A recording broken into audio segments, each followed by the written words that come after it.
going to get started now in the interest of time. So, good morning, good evening, good afternoon, depending on where you're dialing in from. Want to thank you for attending another BCS event. We are the Data Management Specialist Group, and we have a great talk from Ashish Bhatt. I'll introduce myself quickly. My name is Soyini Taylor. I'm an enterprise data architect at Sage, which makes accounting software, and very interested in this topic as turning data into information, into value is a thing that I deal with mostly on a daily basis.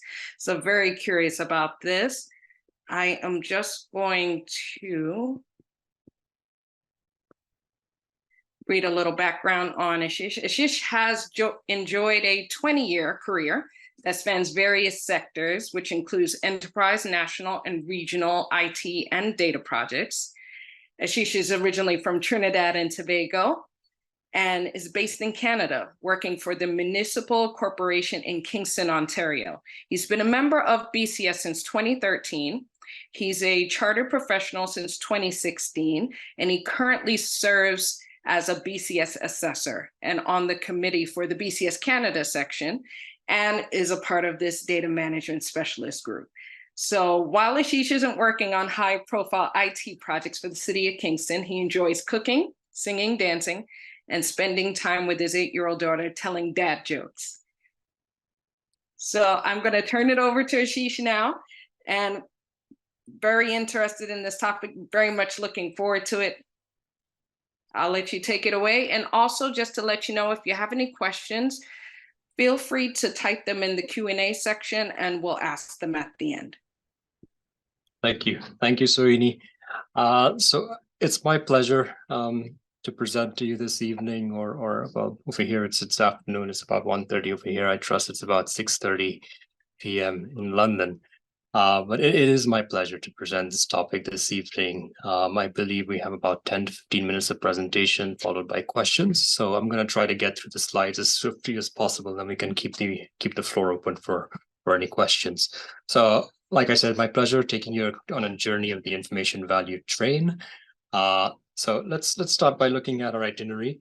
We're going to start by mapping out our journey. And then we're going to look at some traffic signals and roadblocks. So I want to take you, while we're going through this journey, I want to take you through some of the challenges, some of the roadblocks that you can expect while going on this journey of transforming data to information, into insight, and into actionable knowledge and insight.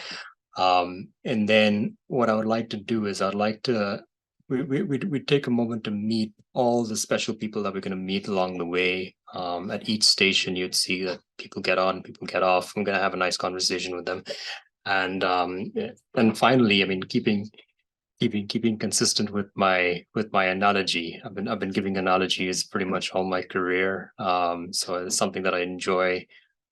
So we would talk about minding the gap in between. So in the future, if you ever want to take a walk in the grocery with me, talk about business intelligence, we can even address the elephant in the room, data governance, or we can even go to the restaurant, to a self-serve restaurant, and talk about business intelligence and analytics. So these are just some things that I've been working on in the past as well. So I enjoy analogies. It's something that I love doing, and I've always been doing it part of my career. So off we go on the journey to the information value train. So let's start with mapping our journey. So before we can get to our destination, we need to understand where we want to get to. So what is our goal? What is the business problem? What are the research questions we should be asking? A lot of these, depending on the size of your organization, depending on the size of the problem, these are things that you can find in your strategic plan. It could be part of a project. It could be part of an activity in your organization. So we need to first understand where we want to go. Followed by that, once we have a goal, we need to identify the data. We need to identify a need for data and identify what data, what evidence is required to make decisions, to solve our business problems, to answer questions, and so on. So once we have a need for data, we then move to gathering data. And in order to gather data, there are many avenues that you can take. There are many trains that you can take. You can gather data through digital feeds. You can gather data through forms and surveys, interviews, workshops, and also observations, depending on the nature of your problem, on what type of analysis that you like to do. Let's take the digital fields track today. So once you've gathered data, we want to prepare data. Depending on the analysis that you're trying to do, depending on the problem that you're trying to solve, you'd have to prepare the data. You'd have to prepare your data sets. You'd have to code your data sets. You'd have to change format, adjust formatting of your data sets, and so on and so forth. And also depending on the technologies that you're using for analysis. So once we prepare our data, some people would argue that this is where we start looking at information. So we've integrated data sets, we've added context to our data, and some of that data is now valuable information that we can use for analysis. And some people might argue, well, it's still data. Then depending on the type of analysis or the type of business problem that you're trying to solve or the type of data that you're working with, you might want to analyze that data in different ways. And so there are different ways of analyzing data. We can look at descriptive analytics. With descriptive analytics, you basically answer questions as what happened, what's happened in an organization, and this is after the fact. Or you can look at diagnostic analysis, where we ask questions like why did things happen, where we start drilling down into our data and we try to answer questions like why happened, why did something happen. Then we can also look at predictive analytics. And here we answer questions like, okay, we know what's happened. We know why something happened. We want to know what will happen or what can happen. All right. That's predictive analytics. Then we can even look at prescriptive analytics, where we understand what might happen, but now we want to understand, well, what can we do about it? Like recommender systems, for example. What are some of the options? What can we do about the problem? All right. So a lot of the organizations that I've worked with usually look at descriptive and diagnostic analytics. And a lot of business problems can actually be solved or better understood just by descriptive and diagnostic analytics. A lot of information can be gained. Quite far in a few organizations I've seen actually doing real predictive and prescriptive analytics. And usually the fact remains that for predictive or prescriptive analytics, you need larger volumes of data. So let's look at diagnostic analytics for this presentation. Once we've done our analysis using our data or information, we now have some insight. We actually have some knowledge based on our analysis. We have some knowledge, and we can now present and share that knowledge with the right people, with the within the business context, drawing relevance to business context, and that would provide our audience with insight. That insight can then be communicated to decision makers, where they can then draw conclusions based on that insight, and they can make decisions. And then, of course, you would take action based on the decision. You'd then take action. So this, in a nutshell, is what your information value chain looks like, or how data is converted from data to information into knowledge, into actionable insight. Now, let's have a look at some of the challenges that we're going to face along the way. So when we're trying to understand what our destination is, or what our goal is, or trying to frame our business problem, we have to understand what are the right questions that we want to ask, and what are the success criteria. Now, I'm not going to go into comprehensive detail or analysis of what are some of the issues and so on, but I'm just going to present some samples of what are the things that you need to think about. Okay. When we move on to identifying data, we want to understand, well, we understand where we want to get to. We understand what our business problem is, and we framed our business problem. Now we need to understand how are we going to answer those business questions. What is the evidence that we need? And we also need to identify the right sources of data based on the analysis that we'd like to do. Following that, we can look at some of the issues that we're going to face when we're gathering data. We want to make sure that data is high quality at the end of the day, suitable for the type of analysis that we want to do. And we need to look out for things like data entry errors. We need to look out for inconsistency and inconsistent formats, incorrect values, incomplete forms, or delayed submissions. If data is not captured in time as well, that is also an issue. Sometimes if data is not captured in time, by the time we reach analysis and we reach decision making, that data could be obsolete, or it might not even be relevant. All right. So gathering data. Once we get to then after we gathered our data, we want to prepare our data. It's a bumpy ride gathering data sometimes. You want to prepare data. So you've gathered all your data, and you want to start integrating data sets. And there are a number of issues that can come up when integrating our data sets and preparing for analysis. Some of those are inconsistent coding, missing, redundant, or conflicting data. These are all challenges that we face when we're preparing data for analysis. Okay. When we get to analyzing our data, we got to look out for misinterpretation, understanding data set, anomalies or vague values, outliers, and so on and so forth. If we're not able to look at the lineage between the data that we're analyzing or how that data was converted and prepared for analysis, and we can't map that back to the source system or how that data was actually captured, we risk misinterpreting that data when we started analyzing that data. All right. And then, of course, when we're sharing insight, it depends on what's happening. You're trying to communicate results. You have to link your analysis results back to the original problem. You need to make sure that you've got the right audience. And you need to make sure relevance back to your business problem, where you might end up just answering the wrong questions, providing irrelevant insight to your decision makers. And you might have some pretty upset people. Then finally, you might end up with lack of confidence in your analysis, in your insights. You might have irrelevant insights or morph problems. So like we said before, depending on how long this process takes, you might end up with a situation where by the time analysis is completed and you're ready for decision making, your business insight or your understanding of your problem might have evolved. So the original problem that you were trying to solve might have morphed. So there needs to be this constant feedback between the business and the analyst and so on, to understand what is the current business problem that we're trying to solve and whether it's still relevant.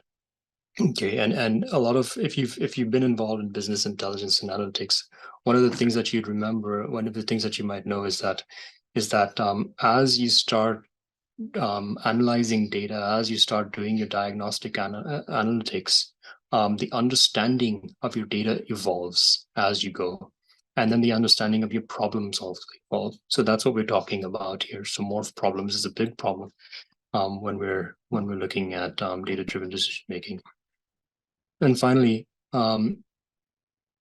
you might, if things don't go too well, then you might end up with unexpected outcome. There's no accountability. There needs to be accountability throughout the information value chain. There's no accountability. You may have repeated mistakes or premature decisions. And of course, the morph problem issue. All right. So these are some of the roadblocks, some of the challenges that we're going to face along our journey. Now, let's talk about some of the people that we're going to meet along the way. All right. So let's go back to the beginning. And at first, you're going to meet Rachel. Rachel is your primary stakeholder. Now, her responsibility is to assign a committee depending on the size of your organization. Rachel might be your only stakeholder if it's a small organization, it's a small problem. And if it's a large problem or a large organization, you might have a committee. So Rachel would assign a committee. She would articulate the problem, the goals and the objectives and success criteria. And one of the most important things here, before you determine your need for information, is you need to determine the value of solving the business problem. Okay, some of these things might be pretty straightforward. For instance, you might have regulatory reporting requirements. You might have operational reporting requirements. These things might be fairly obvious. In other cases, decisions that you need to make or problems that you need to solve might lead to additional business for the organization, might lead to incremental sales, incremental revenues for the organization. So it depends on the size of the organization, the size of the problem, and what is the problem that you're trying to solve. So usually you'd assign a steering committee or a working group, or you can call it whatever you want, to look at and analyze that problem and make decisions. So determining the value in solving that business problem is important. So Rachel is your primary stakeholder. Then Kevin, your data steward. So once you understand what the problem is and you've identified a need for information, then Kevin, our data steward. Now, again, depending on the size of the organization, this could be a stewardship committee. It doesn't have to be a single data steward. It could be a number of data stewards working together. You would identify the right data sources. You determine if data processes is within legal, ethical, or quality frameworks. So one of the important roles of the data steward is to ensure that data is not sensitive, or if data is sensitive, it needs to be treated properly. It needs to be it needs to be fit for use, and we need to make sure that we're dealing within legal and ethical frameworks. The data steward would also consult the data privacy office if there is one in your organization as needed. And one of the things that data stewards would do collectively is determine the cost of sourcing that data, or of any liabilities. So if you have royalties, if you've got penalties that you might need to pay, or if you have any cost of processing that data. I'm using the word processing very loosely. Processing could be storage, it could be transfer, it could be usage, and all that good stuff. So after the data stewards have determined that we are operating within legal frameworks, or they would recommend how that data needs to be treated to ensure that we're not breaking any laws, that we're within our regulatory frameworks and so on. And they would recommend how that data should be provisioned to the analyst. So moving on, and when we're gathering data, one person that we want to see is the data custodian. So data custodian would join the trip. And again, depending on the size of the organization, the problem, you might have multiple data custodians, depending on how many sources of data that you have. So the data custodian, their responsibility is to confirm that we have approval for use and processing of that data. Again, using processing loosely. And they would provision data using secure and recommended channels. And of course, consulting the information security office, or whoever your security person is, information security person is in the organization. And one of the things that they would do is determine the cost of processing the data. All right. So once that data is provisioned, then we move on to analyzing the data, preparing the data. So here you would have the data modeler, or the data engineer, again, depending on the complexity of the problem. Jonathan would integrate and prepare the data, make sure the data set is fit for analysis, and articulate the completeness and fit for purpose. And so what we would see is that although we might be gathering data might not always be perfect. We might have imperfect information, or we most probably would have imperfect information. So we need to make sure that for each analysis, we are looking at the completeness, the data quality, the fit for purpose of that data. And once the data is prepared for analysis, finally, we're going to engage Tanvi, who's the data analyst. Now, Tanvi would perform analysis, derive results, and weigh options, and articulate the risk of analysis. So based on the completeness, based on the fit for purpose of the data, the sample size, and so on, Tanvi would be able to tell you how risky this data is to the problem that we're trying to solve. How much risk does it introduce in decision making? And then once analysis is completed, we would then want to engage Sherry, who's a data visualizer and the storyteller. Now, although I'm describing each of these personalities as separate people, or each of these separate people, depending on the size of the organization, this might just be one person. So the person who's preparing the data, analyzing data, and sharing insight might very well just be one person, or a person representing a team within a team. So one thing that's often missed, and it shouldn't be taken lightly. It's very important, is data visualization and storytelling. So we've prepared the data, we've analyzed the data, we've got some results. But if we are not able to communicate those results properly to the right audience in the right manner, with just enough detail, also articulating our risk with each option, we might not be able to communicate that the message adequately, and this could affect decision making. So data visualization and storytelling is a very key part of this process as well. And then, of course, once we share insight, we would engage Herlinda, the chair of the steering committee. Now, again, the primary stakeholder and the chair of the steering committee might be the same person in a small organization, but often in large organization, there might be a steering committee who would be assigned to make decisions. And here, the steering committee would ensure that all scenarios have been considered, options have been weighed against criteria. They would draw conclusions and make recommendations, and also articulate value against risk. So this is the role of the steering committee.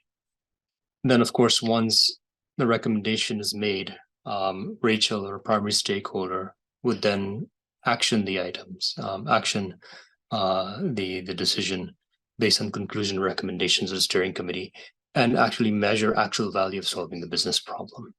So these are some of the people who you would meet along the way, and each person or each role is very important in this process of decision making.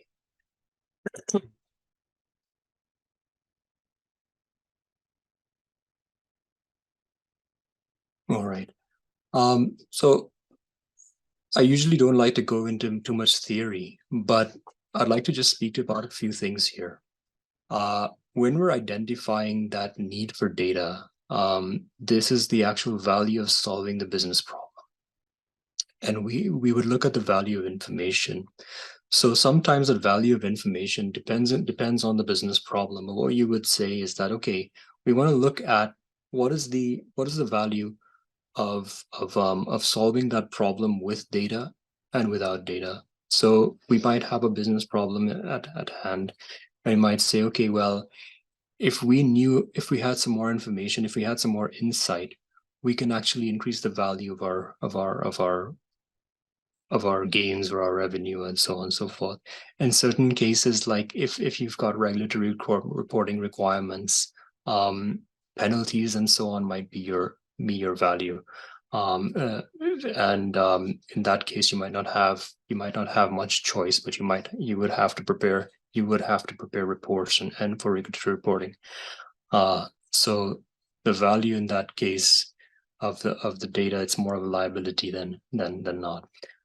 In other cases, you might have two options in front of you, or you might have several options in front of you, and you're not quite sure which option to take. But if you had information about those options, then you can make decisions. So you need to look at what is the value of solving that business problem with data and without data. And of course, the aggregate of that would be the value of the value of the business problem. And this is how you would derive your need for data. All right. Then, of course, cost for provisioning data. When we talk about cost of provisioning data, you're looking at cost of storage, process technologies, human resources, liabilities, penalties, etc. And this is how you determine the aggregate of this. You determine the cost of provisioning that data, and this is important because sometimes, as they say, you need to check whether the juice is worth the squeeze, right? So we need to look at what is the cost of provisioning that data against what is the value of actually using that data to support your decision-making process. And then, of course, just because you've got that data now, the data might not be fit for purpose, or you might need to make sure that it's close to fit for purpose.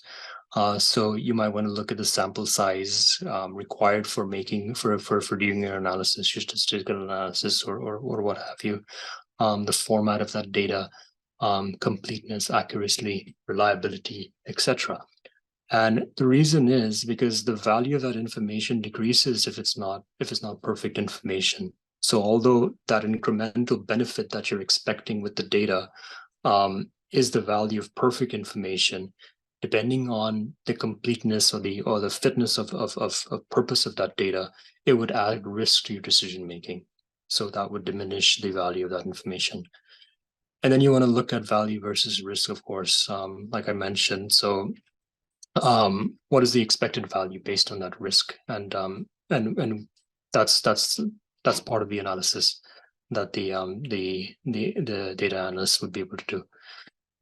And then finally, the value of information is what's the expected value of solving the problem with data. So here I've just put a simple equation that you can probably use. It's not it's put very simply. Of course, there are a lot of different parameters and different things that you need to take into consideration.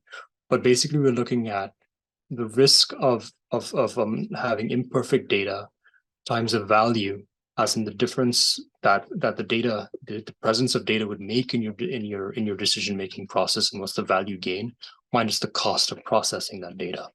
And that's that's one way you can look at value of information. All right.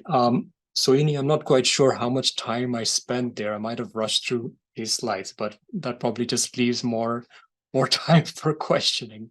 All right. So I hope you enjoy the ride. And this was the journey on the information value train. All right.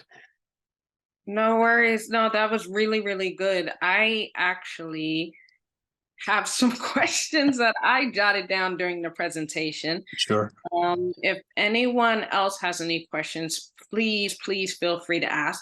I see there's already one question in the chat, so I will be sure to ask that. But I wanted to ask, within those equations that you showed there,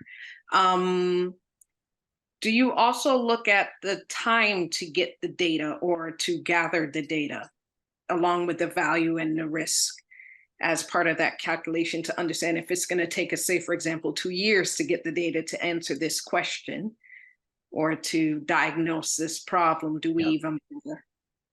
So you need to work that into the risk, yes. So so if it's something that you a lot of decisions are time based.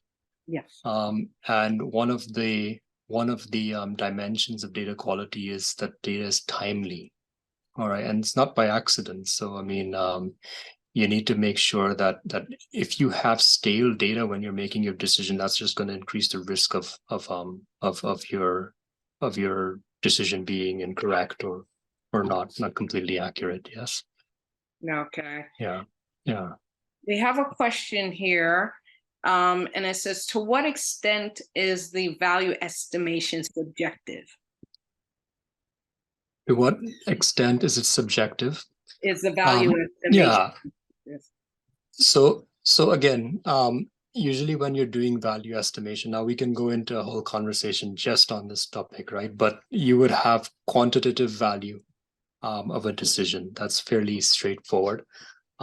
You can determine, like, okay, well, if you're going to make one decision versus another, or and remember, business problems might not be just about gaining revenue, but it might also be about saving money, or also ensuring that you're not fined if you're not getting penalties or other things, right? So again, it's a whole range of different value that we're looking at here.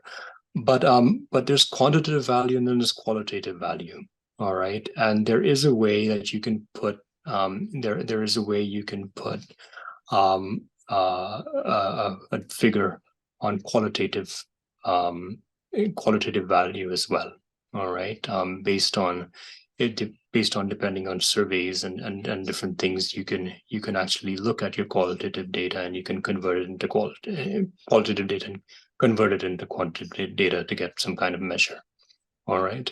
And just remember that value, of course, within a particular context, value, if the subjectivity is I don't want to go into too much detail, but if subjectivity is applied to one part of the value equation, then subjectivity is then applied throughout as well.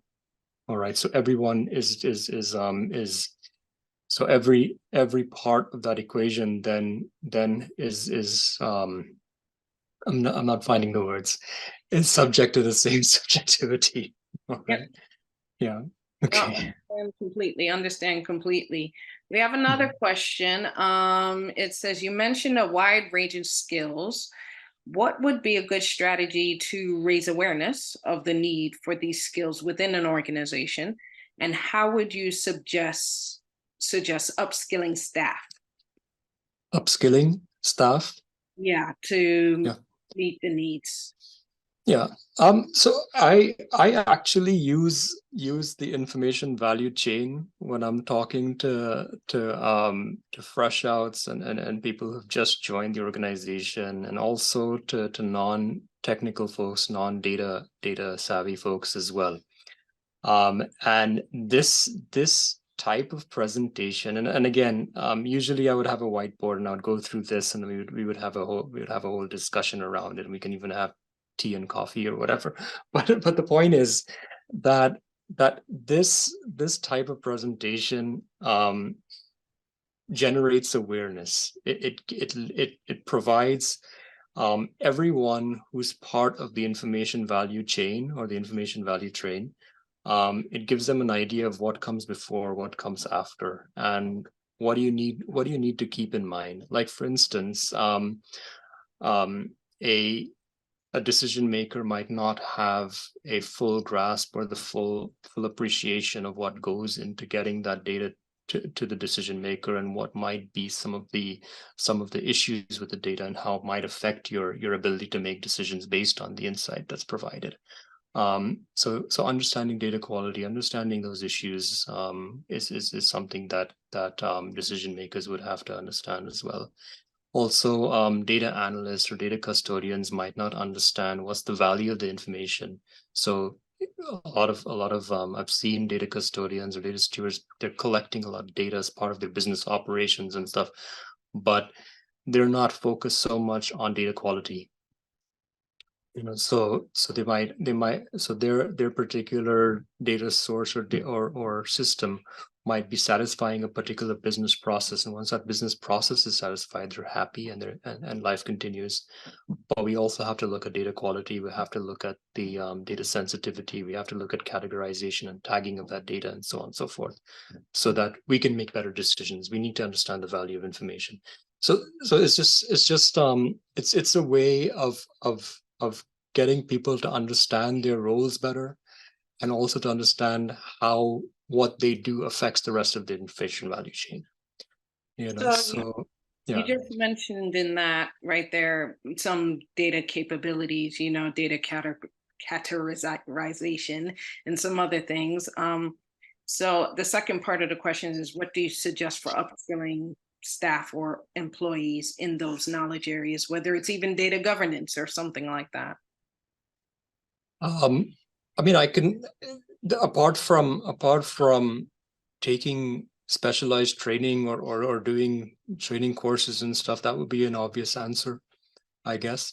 But one of the things that I always try to employ is starting a community of practice within your organization. That's the best way to get people aware and talking about their challenges, about their issues, and getting them understanding how they can upskill, and what should they do, because not all training programs are made equal, of course, and not all organizations are equal.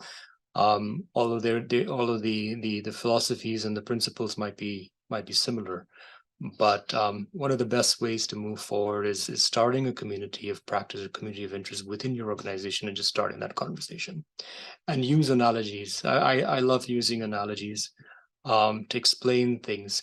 The best way to get people out thinking outside the box is to actually start talking about the box from the outside in, right? So this is one way of doing it. And of course,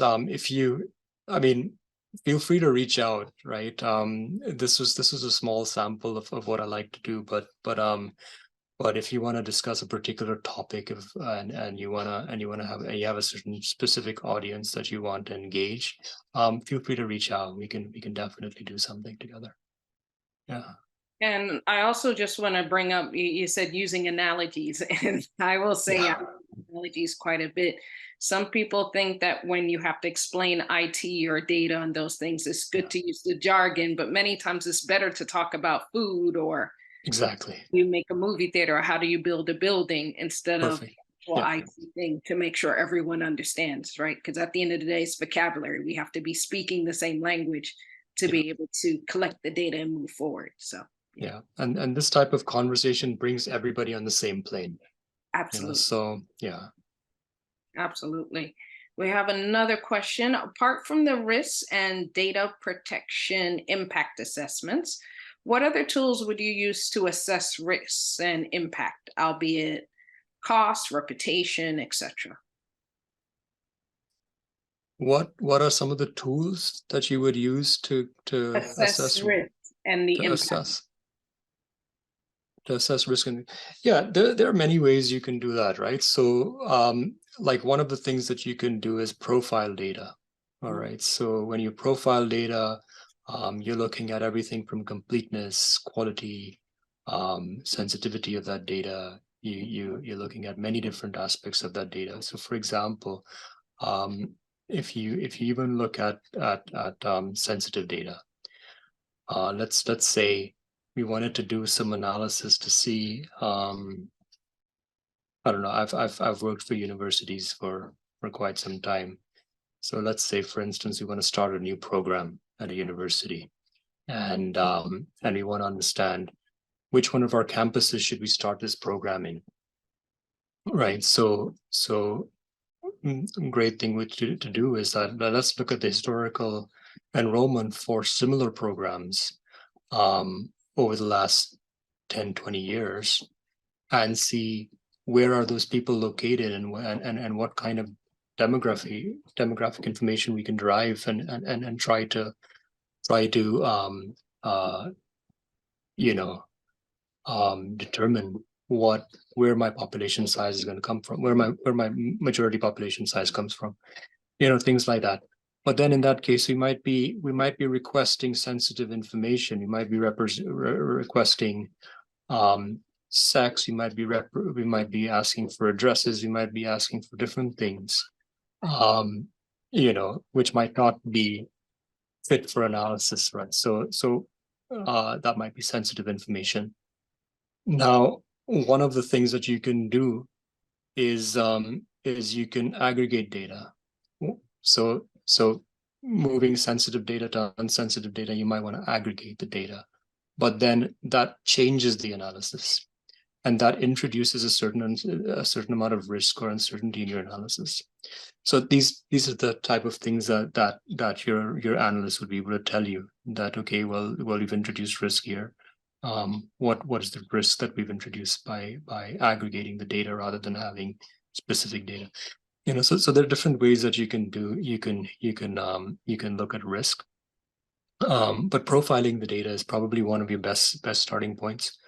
And then looking at where your data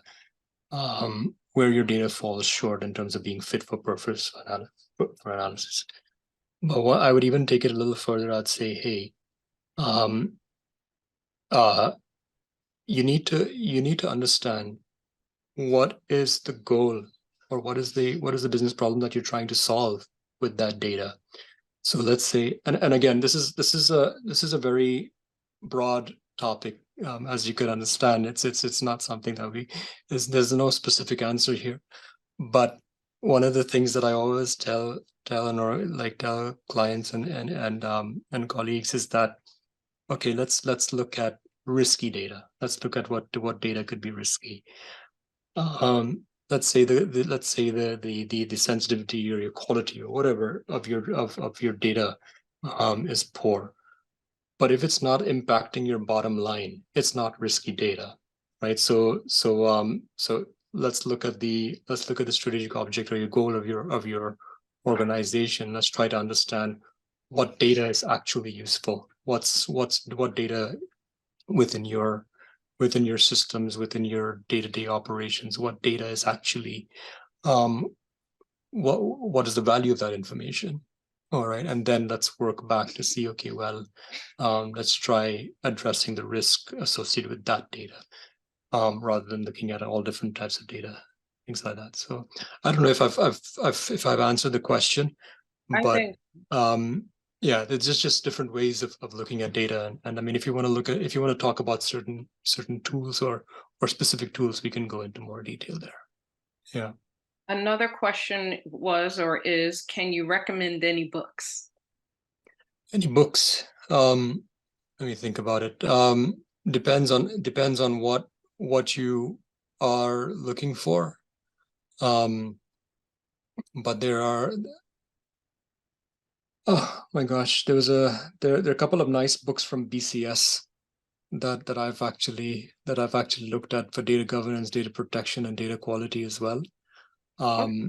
Well, if Yeah, you but I can actually point you to those books. But let me get that to you, Sohini, so that's fine. we can send that out later. I But think BCS, yeah, BCS. Look at the BCS library has quite a lot of nice books on these different topics.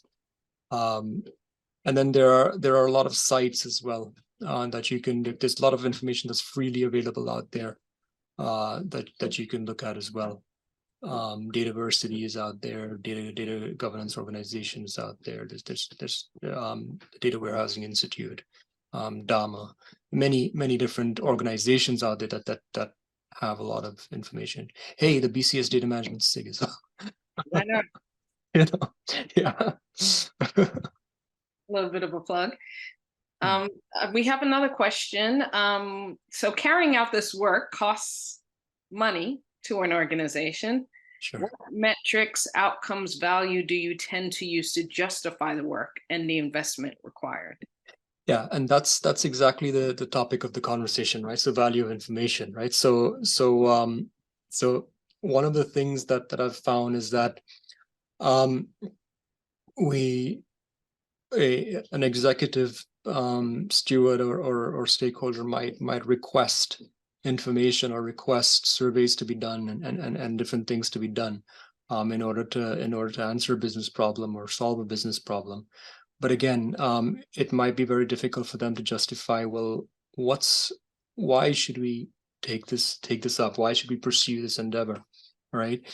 And that's why we look at the value of information. So we want our executives to start thinking, or we want our stakeholders to start thinking about, okay, well, what is the ultimate business value? How does this speak to our strategic objectives, our goal of the organization, and so on?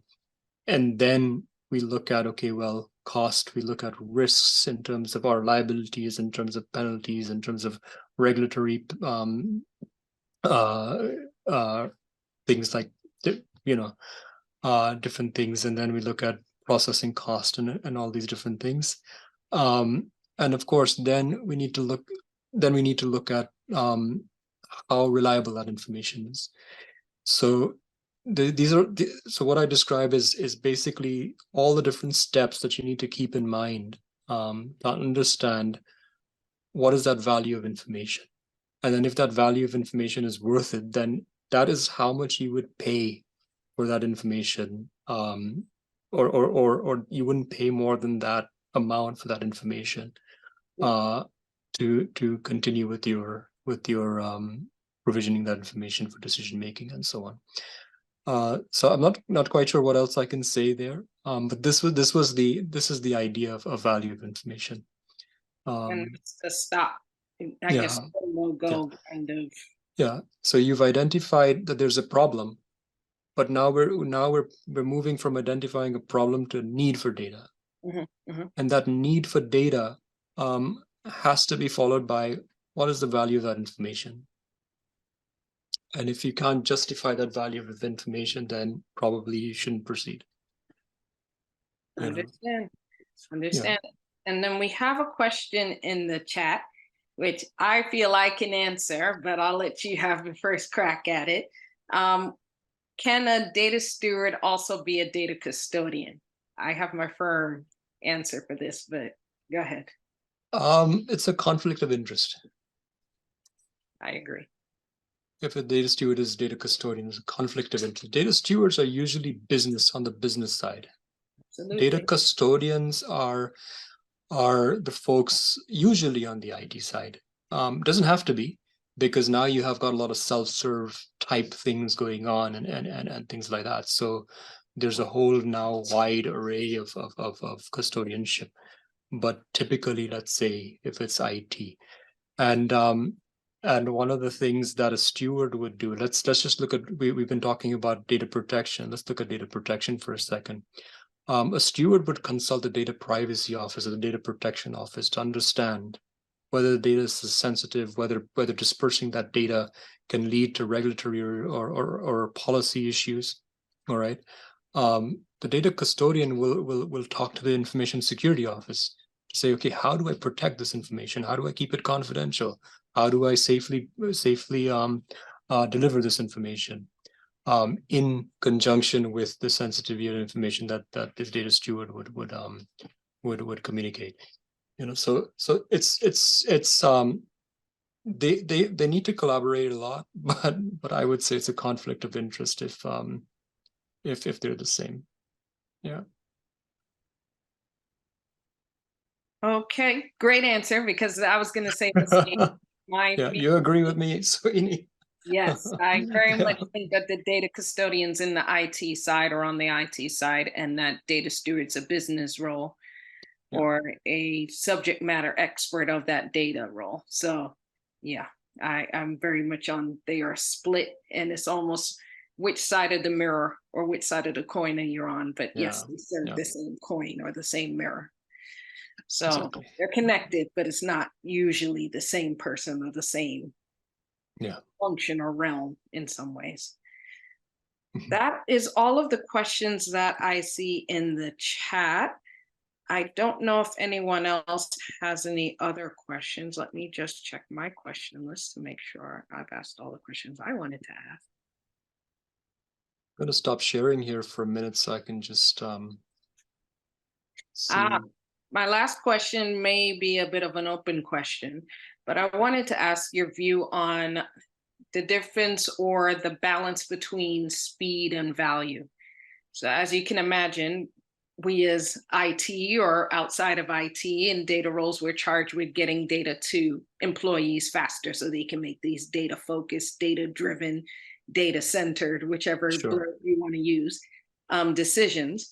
But as you know, speed can mean fragmented data, not really described well data. It can mean we have no context on the data. So what's your answer to how fast is too fast maybe, and how, or is it worth taking the time? But we don't have 6 months, because by that time the data is stale and some competition or whatever company has overtaken the market we want or something like that. Correct. So you've answered your own question really, but again, data needs to be fit for purpose. All right. Value of information or what was I thinking? I lost my train of thought. Information flow can very quickly become an information flood, is what they say. So it needs to be fit for purpose, right? So certain things, depending on the problem or depending on what you need the data for, sometimes having weekly or monthly data might be okay. Yearly data is okay. And in other cases, you might want to have real-time data, real-time decision making, and things like that. So it depends really. But again, data reports, all these other things, data products need to be fit for purpose. So it's not a one size fits all kind of scenario at all. So yeah. No, I understand. And that's the thing. I went to Big Data London a few weeks ago, and that was the biggest thing. If you take too long to deliver the value, then it's not value. Right. You deliver quickly, but don't understand what you've delivered. That's not value either. So it's a balancing act. It very much is a balancing act. I'll steal some of what somebody said in the chat. This has been a very, very good talk, and you've given us a lot of food for thought, All right. and you've also raised data products, which means we're going to have to go and talk about that in some other session, because that's a hot topic, I'm sure, at many a company now also, where everyone's starting to look at data product management and the rest. Sure, sure. Yeah. Like I said, I enjoy doing these types of analogy presentations. It started off as me trying to explain things to people who weren't tech savvy, who weren't data savvy, or fresh outs who join organizations, and it's just something that I've come to enjoy. So again, if anyone has any topics of discussion that they want to have some fun looking into, give me a shout. Feel free. I'm right here. Reach out anytime. All right. And thanks for allowing me to present to you. I really enjoyed this presentation as well. Thank you. And thank you for the questions. Yeah. Thank you. And thank you everyone for attending. Really appreciate your time. I know we went a little bit over, but thank you for staying till the end if you were able to. Have a great evening or great afternoon. And till next time. Take care. Bye for now. Everyone. Bye. Bye-bye now.